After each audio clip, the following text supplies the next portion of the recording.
Friends, आज हम बात कर रहे हैं यस बैंक की। आज यस बैंक के स्टॉक में मामूली गिरावट हुई और 2 दिन से लगातार स्टॉक एक ही रेंज में ट्रेड कर रहा है। लेकिन ये गिरावट क्यों हुई और इसमें तेज़ी नहीं बन रही है, उसके पीछे वजह क्या है? जबकि वॉल्यूम बहुत ही शानदार हो रहा है, खरीदारी भी हो रही है, उसके बावजूद भी प्राइस नहीं बढ़ रही है। तो उसके पीछे जो वजह है उसको हम डिस्कस करेंगे इस वीडियो के माध्यम से। और ऐसा क्या हुआ कि अंत में बाज़ार में सारी जो तेज़ी थी वो ख़त्म हो गई और बाज़ार लगभग फ्लैट क्लोज हुआ, उसको भी हम डिस्कस करेंगे। और आगे क्या रेंज रह सकती है यस बैंक के स्टॉक की? क्या यहाँ से दौड़ सकता है स्टॉक या फिर अभी भी गिरावट की संभावना बाकी है? Q4 के बाद में स्टॉक में क्या बड़ी तेज़ी बनने वाली है या फिर यहाँ से गिरावट की संभावना ही बन रही है? इससे पहले अगर आप पहली बार हमारे चैनल पे आए तो चैनल को सब्सक्राइब कर दीजिए, एक बेल आइकन दबाइए। चलो फ्रेंड, वीडियो स्टार्ट करते हैं। मैं हूँ आपका दोस्त SB दवे और हमारे अपने चैनल ऑनलाइन कमाई में आपका बहुत बहुत स्वागत है।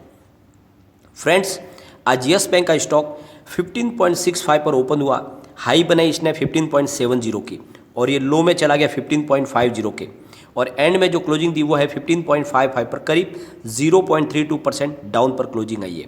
और पूरे दिन में इसका ट्रेड बहुत ही लिमिटेड था और कल भी ऐसा ही था, यानी 2 दिन से लगभग अब ये स्टेबल हो चुका है। स्टॉक में जो उठापटक हो रही थी वो खत्म हो चुकी है, एक स्टेबिलिटी आ चुकी है स्टॉक के अंदर। ये बहुत अच्छी बात है यस बैंक के स्टॉक के लिए। अगर हम इसके वॉल्यूम को एनालिस करेंगे तो भी हमें समझ में आएगी बात कि अब ये बहुत ज़्यादा स्टेबल हो चुका है। अगर इसके 1 महीने पहले के वॉल्यूम की बात करें तो 11 करोड़ का वॉल्यूम था, एक सप्ताह पहले 8 करोड़ का वॉल्यूम था, कल इसका 6 करोड़ का वॉल्यूम था, आज भी इसका 6 करोड़ का ही वॉल्यूम है। इसका मतलब बहुत ज़्यादा स्टेबिलिटी आ चुकी है स्टॉक के अंदर। लोगों का जो थोड़ा डर है वो अब खत्म होने लगा है, लेकिन अभी भी जो रिटेल इन्वेस्टर है उनकी तरफ से माल बेचा जा रहा है, क्योंकि जो बड़े ग्रुप हैं वो माल नहीं बेच रहे, वो खरीदारी कर रहे हैं। एक बार आज के वॉल्यूम को भी डिस्कस करेंगे। BSE में 1,34,67,000 का वॉल्यूम हुआ और सामने 42,78,000 की डिलीवरी उठाएगी और डिलीवरी का परसेंट है 31.77% है। NSE की बात करें तो 3,58,63,000 का वॉल्यूम हुआ और सामने 1,89,46,000 की डिलीवरी उठाएगी और डिलीवरी का परसेंटेज है 52.83%। और बड़ी डिलीवरी के पीछे वजह है कि बड़े ग्रुप इसमें खरीदारी कर रहे हैं इस लेवल पे और रिटेल इन्वेस्टर की तरफ से माल बिकवाली हो रही है। और इसके लिए हम एक बार इसके डील की बात करेंगे। जो आज 5 बड़ी डील हुई है उनको देखेंगे। उनके तो सबसे पहले जो खरीदारी हुई बड़ी वो है आज 10:04 पर बाजार खुलते ही 15.65 की प्राइस से 57,81,000 शेयरों की बड़ी डील हुई और इस डील के माध्यम से माल खरीदा गया, खरीदारी की गई है। उसके बाद में 12:13 पर 15.60 की प्राइस से 17,60,000 शेयरों की भी खरीदारी हुई है।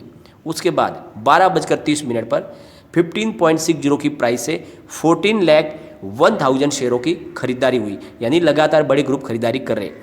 फिर 2:34 पर 15.55 की प्राइस से 15,11,000 शेयरों की बिकवाली हुई। यह एक बिकवाली है।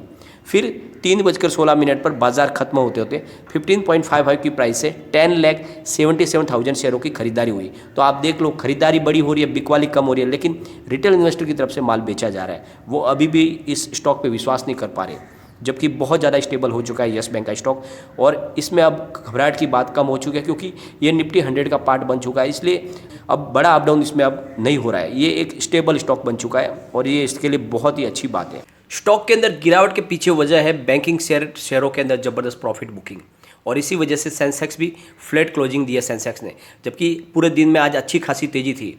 अगर सेंसेक्स की बात करें तो 49,746 पर क्लोज आया है, जो 50,000 का हिस्सा था उसको तोड़ दिया है। 84.45% पर क्लोज हुआ है सेंसेक्स, यानी 0.17% की ही तेज़ी थी। पूरी जो तेज़ी थी वो अंत में गायब हो गई।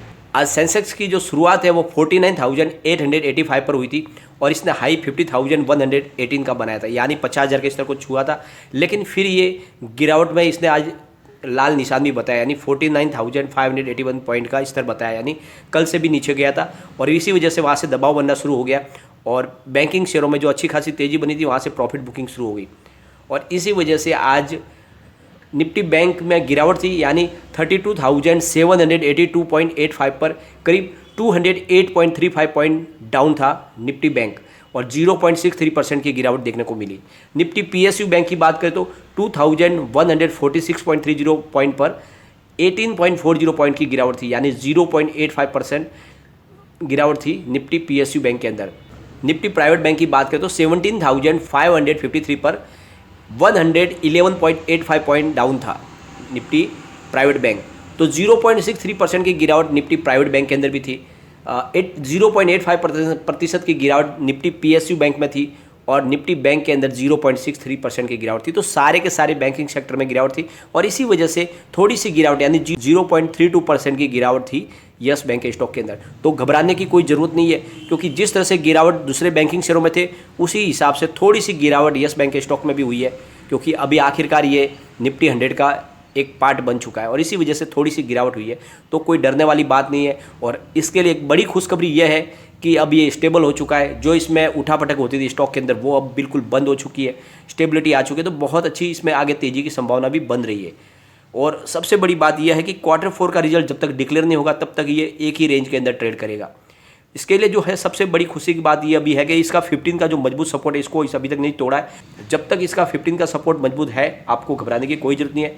और एक बार ये 16 की अगर पार गया तो फिर ये 17.50 तक भी जा सकता है और स्टॉक अगर 17.50 को ब्रेक करेगा तो फिर 20 तक भी जा सकता है। ये इसकी रेंज है। फिलहाल 20 के बाद इसमें भयंकर तेजी भी बन सकती है, लेकिन उसके बीच में प्रॉफिट बुकिंग जरूर आएगा, क्योंकि अभी भी जो रिटेल इन्वेस्टर है वो लगातार इसमें डर रहे हैं। अब यस बैंक का स्टॉक बहुत ही ज़्यादा स्टेबल हो चुका है और आगे इसमें तेज़ी की संभावना पूरी तरह से बन रही है, लेकिन फिलहाल जो है बाजार के साथ में ही चल रहा है। आज बाजार के जो बैंकिंग शेयर जो दिग्गज शेयर है उनमें भी गिरावट थी, इसी वजह से यस बैंक के स्टॉक में भी गिरावट हुई, वरना अब ये निफ्टी 100 के हिसाब से ही ट्रेड कर रहा है और वॉल्यूम में बहुत ज़्यादा स्टेबिलिटी आ चुकी है। ये अच्छी बात है और इसलिए अभी पैनिक होने की कोई ज़रूरत नहीं है। आप इसमें आराम से बैठे रहे, अपने निवेश को रखें। आने वाले समय में आपको अच्छा खासा प्रॉफिट मिलेगा, क्योंकि जैसे जैसे इसके Q4 का रिजल्ट डिक्लेयर होगा और आने वाले समय में इसके बाद में जब रिजल्ट आएगा नए साल का तो रिजल्ट दमदार आएंगे, क्योंकि लगातार यस बैंक की तरफ से डाइवर्सिफाई बिजनेस किए जा रहे हैं। यस बैंक अपने निर्णय एक के बाद एक ले रही है जिससे उनके कारोबार में बहुत ज़्यादा वृद्धि हो। तो यस बैंक का जो मैनेजमेंट है उस पर भरोसा करना चाहिए और सबसे बड़ी बात आपको डरने की कोई ज़रूरत नहीं है, क्योंकि पूरा का पूरा मैनेजमेंट SBI के हाथों में। SBI नहीं चाहेगी कि यह बैंक लॉस में जाए, इसलिए आपको डरने की कोई ज़रूरत नहीं है। और RBI के द्वारा हर महीने मीटिंग के द्वारा इसके कारोबार को जांचा परखा जाता है, तो आपको इसमें घबराने की कोई ज़रूरत नहीं है। बस आप अपना निवेश बनाए रखें। यस बैंक के अंदर लगातार गुड न्यूज आ रही है, रोज़ की रोज़ अच्छी खबर आ रही है। उसके बावजूद भी बहुत सारे लोग हैं जो अभी भी इसके सेल के टारगेट दे रहे हैं, इस पर अभी भी डर व्यक्त कर रहे हैं कि यस बैंक में अभी भी गिरावट हो सकती है, जबकि इसको निफ्टी 100 का पार्ट बनाया गया। तो उसमें आपको विश्वास रखना चाहिए। जब सेबी ने अपनी तरफ से निर्णय लिया गया इसको निफ्टी 100 का पार्ट बनाया, इसका मतलब कुछ तो उन्होंने इसकी एसेट क्वालिटी को अच्छा देखा होगा, स्टॉक को मजबूत देखा होगा, तभी उन्होंने निफ्टी 100 का इसको पार्ट बनाया। तो आपको जो डर है उसके आपके मन से निकाल देना चाहिए। अब यस बैंक का स्टॉक एक तरह से मजबूत है, क्योंकि पहले म्यूचुअल फंड के जो एसोसिएशन है जो MFI उन्होंने भी अपने लार्ज कैप में इसको जगह दिया और अभी इसको निफ्टी 100 का एक पार्ट बनाया गया। मतलब लगातार परफॉर्मेंस अच्छी हो रही है, तो इसमें आपको डरने की कोई ज़रूरत नहीं है। आने वाले समय में इसमें आपको अच्छा रिटर्न मिल सकता है। फ्रेंड, कोई भी इन्वेस्टमेंट करने से पहले अपने फाइनेंशियल एडवाइजर से एक बार एडवाइस ले लें या अपना खुद का रिसर्च करें, क्योंकि मैंने वीडियो आपके एजुकेशनल पर्पज के लिए ही बनाया। वीडियो पसंद आए तो लाइक शेयर जरूर कीजिए और चैनल को सब्सक्राइब कर दीजिए। Thank you.